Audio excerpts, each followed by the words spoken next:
आपको बता दें, ईरान की राजधानी में आग ही आग नजर आ रही है। विद्रोहियों और सेना के बीच भिड़ंत की अलग अलग जगहों से तस्वीरें सामने आई। ये पहली तस्वीर, विद्रोहियों ने कैसे गली गली आग लगा दी।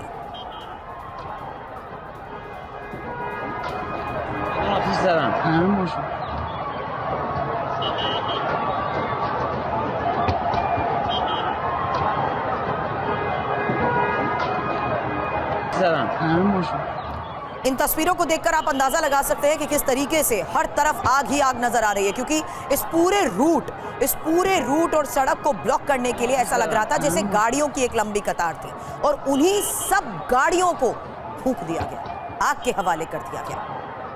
अब दूसरी तस्वीर, और ये ईरान की सड़क पर उस भारे हंगामे की तस्वीर है जहां विद्रोहियों ने ईरान के झंडे तक उतार दिए। खमेनी शासन के खिलाफ अब तक नारेबाजी हो रही थी, सरकारी इमारतों पर कब्जा हो चुका था, लेकिन अब विद्रोहियों ने ईरान के झंडे उतारने शुरू कर दिए।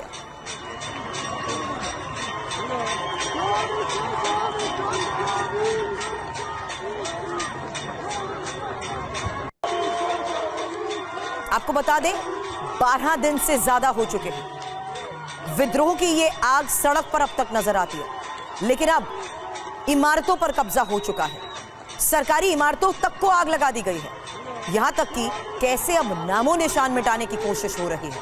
और ये वो तस्वीर है जहां विद्रोहियों ने ईरान के झंडे तक उतारने शुरू कर दिए। खमेनी शासन के खिलाफ नारेबाजी।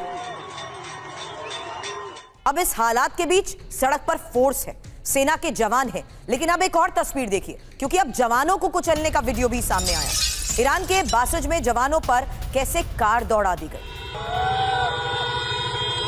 इस तस्वीर को जरा गौर से देखिएगा, क्योंकि बाइक पर भी कुछ जवान हैं, सड़क पर सेना फ्लैग मार्च कर रही थी, इलाके पर निगरानी, लेकिन उसी दौरान एक गाड़ी आती है, सफेद रंग की वो गाड़ी जो सीधे जवानों को कुचलकर आगे चली गई। कार से कुचलते ही कई जवान घायल हो गए। इस घटना के बाद मौके पर मची अफरा तफरी की ये तस्वीर।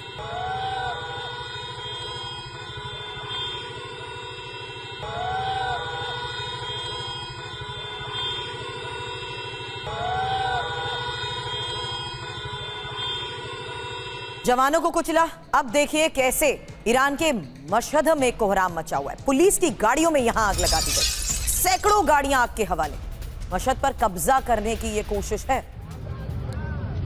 ये देखिए तस्वीर, गाड़ी उलट दी गई, सभी गाड़ियों को आग के हवाले कर दिया गया। ज्यादातर गाड़ियां क्षतिग्रस्त हो गई और लगातार हुए पथराव, लगातार जिस तरीके के हालात बने हुए थे, कब्जा करने की इस इलाके में कोशिश को लेकर दावा किया जा रहा है। और ये मशहद है जहां पर गाड़ियों को आग के हवाले कर दिया गया। इस हालात के बीच आज एक और बड़ी खबर आई, तेहरान एयरपोर्ट बंद कर दिया गया। तेहरान से सभी उड़ानें बंद और ईरान के डिफेंस सिस्टम भी एक्टिव हो चुके हैं। हालांकि रेडी टू अटैक मोड पर मिसाइलें बताई जा रही हैं और ईरान पर अमेरिकी हमले का डर किस कदर बढ़ चुका है उसकी आगे भी होगी डिटेल आपके सामने, क्योंकि इस माहौल को लेकर भी चेतावनियां दी जा चुकी हैं और चेतावनी अब डोनाल्ड ट्रंप ने दे दी है। हालांकि इस हालात के बीच में सेना और फोर्स क्या पूरी तरीके से कमजोर हो चुकी है, क्योंकि इस वक्त हालात ये बन चुके हैं कि सेना के जवानों तक को अब टारगेट किया जा रहा है। कुछ और तस्वीरें आपको दिखाएंगे जहां कैसे जवानों को मारा गया। फिलहाल तेहरान एयरपोर्ट कैसे बंद हो गया वो तस्वीर आपने देखी। अब रेडी टू अटैक मोड पर मिसाइलें बताई जा रही हैं। अब अमेरिका की ईरान पर बड़े एक्शन की तैयारी ही अगली खबर है, क्योंकि अमेरिका की डेल्टा फोर्स मिडिल ईस्ट में तैनात हो चुकी है और ईरान संकट बढ़ने के बाद डेल्टा फोर्स की तैनाती। अब डेल्टा फोर्स ने मदरो को वेनेजुएला से पकड़ा था। ऐसे में इस हालात के बीच में ईरान संकट बढ़ने के बाद डेल्टा फोर्स की तैनाती एक और बहुत बड़ी खबर है, क्योंकि अमेरिका की ये डेल्टा फोर्स अब मिडिल ईस्ट में तैनात है।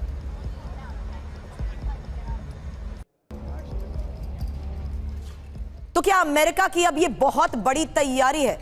क्या अब ईरान की बारी है? मनीष मेरे सहयोगी स्टूडियो में मेरे साथ हैं, उनसे सवाल करूंगी। फिलहाल खबर मध्य पूर्व में तैनाती को लेकर क्या है, जहां देखिए डेल्टा फोर्स तैनात हो चुकी है, आर्मी रेंजर्स, साथ ही असॉल्ट फोर्स। हालांकि तैनाती जिस तरीके से हो रही है, कहां पर यह तैनाती हो रही है, इसके बारे में भी एक डिटेल। सीरिया, जॉर्डन और इराक में। खास बात यह है कि ईरान समर्थित ग्रुप्स पर अमेरिका के हमले को लेकर खबर। यूएस इंटेलिजेंस विमान की ईरान के नजदीक हो रही गश्त एक और बहुत बड़ी खबर है। अब यह डिप्लॉयमेंट महज मनीष प्रोजेक्शन तक सीमित नहीं लगती है। क्या अब फाइनल एक्शन की यह तैयारी मानी जाए? देखिए, ये केवल संदेश देने भर के लिए नहीं है, ये सब तैयारी हो रही है, क्योंकि ये अंदेशा है कि अगर ईरान में सत्ता पलट हो रही होगी तो वो कहते हैं ना कि आखिरी प्रयास के तौर पर ईरानियन रिजीम इस टेंशन को एस्केलेट कर सकता है। वो इजराइल के साथ या अमेरिका के साथ ये कहकर कि इसमें इजराइल और अमेरिका इन्वॉल्व है, एक्टिवली इन्वॉल्व है, उनके साथ जंग शुरू कर सकता है। तो उसके लिए ये सब तैयारी हो रही है। और फिर देखिए, ठीक इसी तरह तो वेनेजुएला में किया गया था, तो उसी तरह की घेराबंदी ईरान के साथ भी की जा रही है। बल्कि ईरान के साथ आपको वेनेजुएला से ज़्यादा बड़ी घेराबंदी करने की ज़रूरत पड़ेगी। ये बात अमेरिकन फोर्सेस को भी पता है और ऑलमोस्ट अगर आप कहें तो मेडिटेरेनियन सी में उनके एसेट्स मौजूद हैं। लेकिन हाँ, ये सारी तैयारी उसी फाइनल डे के लिए हो रही है जिस दिन रिजीम चेंज के लिए पूरी ताकत के साथ जो है सो जोर लगाया जाएगा। बिल्कुल 10 अलग अलग जगहों से सामने आई तस्वीर भी मनीष स्क्रीन पर इस वक्त सामने है, लेकिन एक और तस्वीर देखिए, और ये ईरान के कस्बिन में मॉब लिंचिंग की वो तस्वीर है जहां सैनिक की कैसे बेरहमी से पिटाई हुई। थोड़ी देर पहले मैंने इसी बात का जिक्र किया, आपने देखा सैनिकों के ऊपर गाड़ी चढ़ा दी गई। अब सैनिक की बेरहमी से पिटाई की ये तस्वीर देखिए, विद्रोहियों ने सैनिक को कैसे घेर कर पीटा। देखिए, ईरानी सैनिक की लात घूंसों से पिटाई। यहां भी देखिए, सड़क पर आपको झंडा नजर आ रहा होगा। ये कस्बिन की तस्वीर है, अधमरी हालत में ये सैनिक नजर आ रहा है जहां कोई इसको बख्शने के मूड में नहीं है।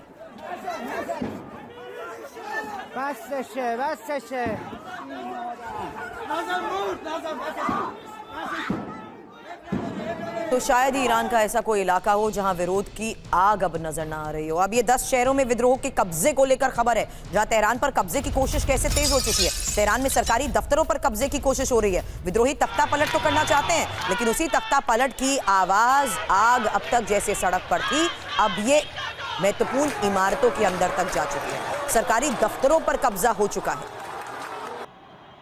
इतना ही नहीं, कई इमारतों को आग के हवाले कर दिया गया।